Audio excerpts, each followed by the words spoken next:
Hoje, dia 11 de fevereiro, dia de Nossa Senhora de Lourdes, uma aparição reconhecida pela Igreja, e no calendário litúrgico da Igreja, os textos da Santa Missa e das orações do Padre são voltados para esse acontecimento em fevereiro de 1858, em Lourdes, na gruta de Massabielle, quando Nossa Senhora aparece àquela menina Bernadette Soubirous.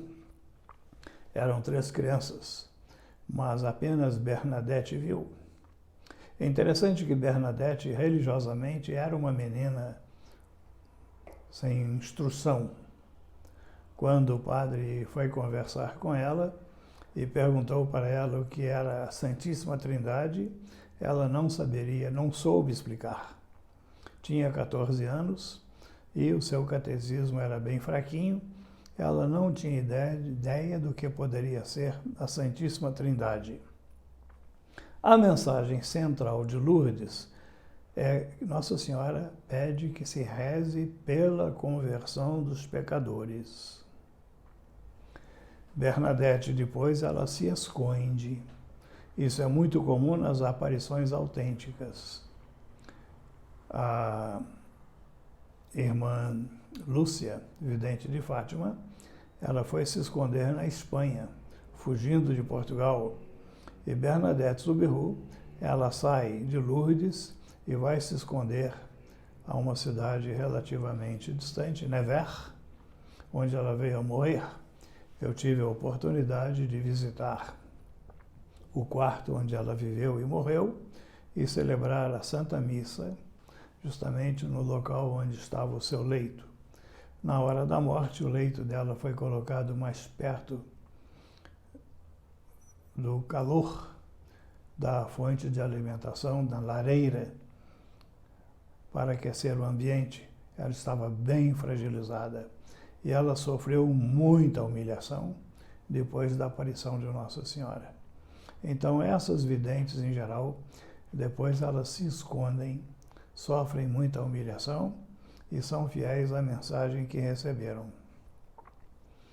E a mensagem da conversão, de rezar pela conversão dos pecadores, é uma mensagem que permanece.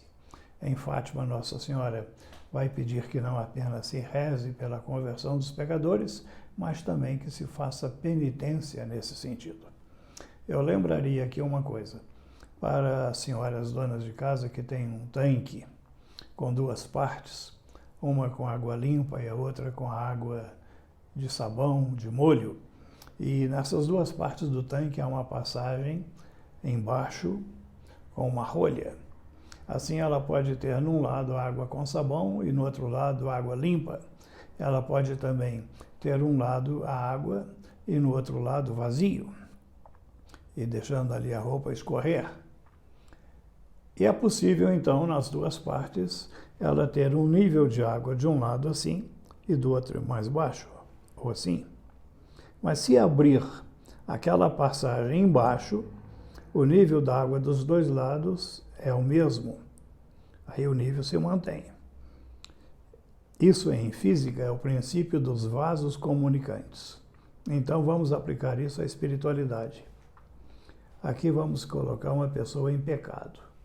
E aqui uma pessoa virtuosa. E essa pessoa reza e faz penitência. À medida que ela sobe aqui, ela puxa essa de cá. Então, toda a conversão dos pecadores é graças à paixão de Jesus, paixão, morte e ressurreição de Jesus, o sofrimento dos mártires, a oração dos santos.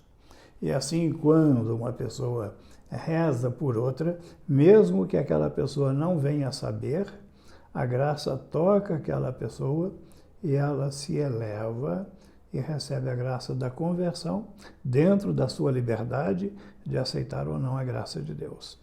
Por isso, a importância de rezarmos pela conversão dos pecadores, porque aquelas pessoas que rezam, fazem penitência, unindo seus sofrimentos aos sofrimentos de Jesus na cruz, enquanto elas se elevam, elas puxam as outras para a graça, para o amor de Deus. Louvado seja nosso Senhor Jesus Cristo.